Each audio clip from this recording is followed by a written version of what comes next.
मी Vaibhav Raut green life कृषी take कोल्हापूरमध्ये आपले सहर्ष स्वागत करतो। शेतकरी मित्रांनो, मी आपल्यासाठी आज घेऊन आलेलो आहे एक सोयाबीनचा प्लॉट। हा सोयाबीनचा प्लॉट तुम्हाला पाहून एक थोडं आगळं वेगळंच पाहायला मिळेल। तर या प्लॉटची व्यवस्थापन ज्या पद्धतीने केलं त्याचं व्यवस्थापन आणि झालेली शेतातील या सोयाबीनची वाढ वगैरे काय कशा पद्धतीने झालं याचं संपूर्ण मार्गदर्शन आपण शेतकरी मित्रांकडून जाणून घेऊया। नमस्कार सर। नमस्कार। तुमचं नाव आणि पत्ता सांगा। माझं नाव बाळकृष्ण खाडे, राहणार मसोला। या ठिकाणचा हा प्लॉट आहे। एकंदरीत 5 एकराचा प्लॉट आहे।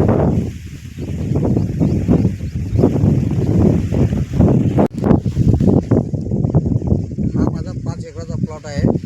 पूर्ण साताऱ्यावरून बियाणं आणलेलं होतं। या बियाण्याला सॉईल फक्त लावलेलं आहे आपल्या कंपनीचं ग्रीन लाईफ कृषी टेक कोल्हापूर या कंपनीचं सॉईल लावून मी लागवण केलेली आहे।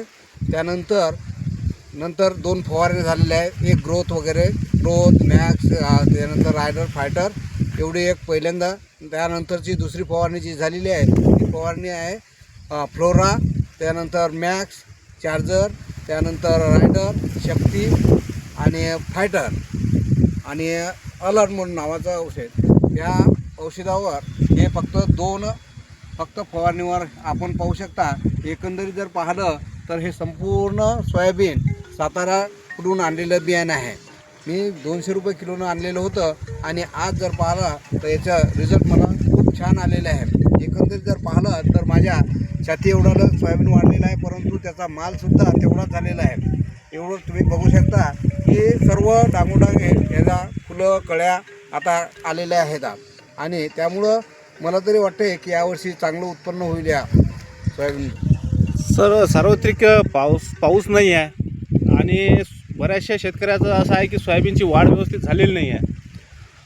तर पावसाचं आहे आणि सोयाबीन त्यामुळे पाऊस कमी असल्यामुळे शेतातनी वाढही झाली नाही, फुलधारणा व्यवस्थित झालेली नाही कुठं, हा प्रॉब्लेम। आपल्या शेतामध्ये आपल्याला ग्रीन लाईफ कृषी टेकचं पहिला स्प्रे जेव्हा घेतला आपण ग्रोथ शक्ती, मॅक्स, फायटर, रायडर, तर त्याचा काय अनुभव आला? या सोयाबीनला जेव्हा मी पहिला फवारणी घेतली त्यावेळेस तेव्हापासूनच याची वाढायला सुरुवात झालेली होती आणि ब्रँच करायला सुरुवात झालेली होती।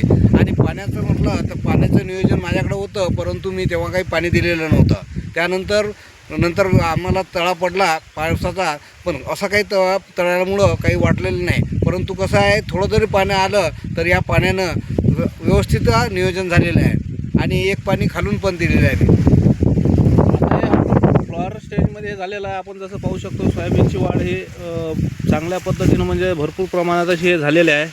आतमध्ये असं भरपूर वाढलेलं आहे आणि हे वाढलेलं सोयाबीन आपण याला दुसरा स्प्रे दिला, 2 स्प्रेवर हे आलं। याला खताचं नियोजन काय केलं सर? खत अजिबात दिलेलं नाही, कारण लागवण केल्यावर बायाला तशी व्यवस्थाच नव्हती आणि खत द्यायचंच नाही म्हणून आमच्या कंपनीनं सांगितलेलंच होतं आणि त्यामुळे मी खत वगैरे काही दिलं नाही।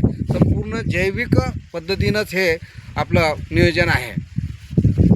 याला खत नाही, फक्त 2 स्प्रे दिले आणि 2 स्प्रेच्या भरोशावर सोयाबीन एवढं आज तुमच्या छातीपर्यंत सोयाबीन आलेलं आहे। बरोबर आहे। तर यातनी सर जसं तुम्ही पाहू शकता की फुलधारणा आहे ही शेंड्यापर्यंत फुलधारणा झालेली आहे। हा शेंडा आहे माझ्यासमोर, या शेंड्यापर्यंत फुलधारणा झालेली आहे। म्हणजे एकंदरीत बुडापासून तर तुम्हाला याला पाहायला मिळेल, बुडापासून शेंड्यापर्यंत फुलधारणा झालेली आहे। तुम्हाला काय वाटते, कशामुळे झालं असेल? हे संपूर्ण पाहिलं तर एक अचिंबाच म्हणावं लागेल की ग्रीन लाईफ कृषी टेकमुळं एवढ्या प्रकारचं सोयाबीन वाढलं आणि त्याचा मालधारणासुद्धा व्यवस्थित झालेली आहे। आणि मागच्या वर्षी मलासुद्धा याच बियाण्याचं पाऊण एकरामध्ये 10 किलो मी लावलेलं होतं, तर मला 11चा ॲव्हरेज आलेला आहे आणि यावर्षी तर त्याच्याहीपेक्षा चांगलं आलेलं आहे आणि 12-15चा ॲव्हरेज मला बसण्याची आश्वती आहे। जसं आपण हे दुसरे शेतकरी मित्र, तुम्हाला काय वाटते एवढं सोयाबीन पाहून, असं काय वाटते की सरांच्या वावरातलं जे सोयाबीन आहे काय वाटते सोयाबीन पाहून तुम्हाला? सोयाबीन सर खूप चांगला आहे आणि आता माझ्या शेतातून आलो ना पण त्याच्यापेक्षा भरपूर चांगला आहे। भरपूर चांगला आहे। हो। तर एकंदरीत सर तुम्हाला काय वाटते की शेतकऱ्याला तुम्ही काय संदेश देऊ इच्छिता? खरोखर प्रत्येकाने ग्रीन लाईफ कृषी टेकचा जे नियोजन आहे त्या नियोजन प्रमाणे जर आपण याचं नियोजन करून जर आपण फवारण्या केल्या तर मला तरी वाटते की खूप रिझल्ट यांना मिळणार आहे. कारण मला तर मिळालेच आहे, मागच्या वर्षीपासून मी पाहत आहो आणि यावर्षीसुद्धा भरपूर असा मला रिझल्ट आलेला आहे. त्यामुळं प्रत्येक शेतकऱ्यांनी ग्रीन लाईफ कृषीटेकच्या संदर्भातनी आपण विचार करावा आणि 4 एकराऐवजी 2 एकर तरी त्यांनी या कंपनीच्या औषधावर करावा असं मला वाटते. सर एक तुम्हाला विचारू इच्छितो की गेल्या वर्षी तुम्ही वापरल्यानंतर यावर्षी काय फरक जाणवला? गेल्या वर्षीच्या तुलनेत यावर्षी तुम्हाला काय शेतात फरक जाणवला? माझ्या शेतातनी कारण माती भुसभुशीत झालेली आहे, त्यानंतर संत्रा वगैरे तर व्यवस्थित झालेला आहे आणि सोयाबीनच्या बाबतीत तर मी म्हणतो की अजिबात खत न वापरता जर पेरलं आणि यांच्या जर फवारण्या केल्या तर खरोखरच आपल्याला भरपूर असं मातीचीही सुधारणा होईल आणि पिकंहीसुद्धा आपल्याला जास्त येईल इतरापेक्षा. धन्यवाद सर. तुमचा नंबर सांगा. माझा नंबर आहे 7588 500 465. धन्यवाद शेतकरी मित्रांनो. तर शेतकरी मित्रांनो, आपण पाहतो सरांनी आपल्या शेतामध्ये कशा पद्धतीनं ग्रीन लाईफचा अवलंब केला आणि त्या माध्यमातून आपली शेती कशी सुपीक केली. जसं उत्पन्नामध्ये तर फरक पडला सरांना गेल्या वर्षी दिसलाच ताबडतोब. जसा ऑर्गॅनिकमध्ये उत्पन्नातनी ताबडतोब फरक दिसत नाही असं शेतकऱ्यांचं म्हणणं असते, परंतु ग्रीन लाईफ कृषीटेक कोल्हापूरचं औषध वापरल्यानंतर ही शाश्वती असते की आपलं उत्पन्न कुठंही कमी होणार नाही आणि आपल्या शेतीत सुधारणा होईल.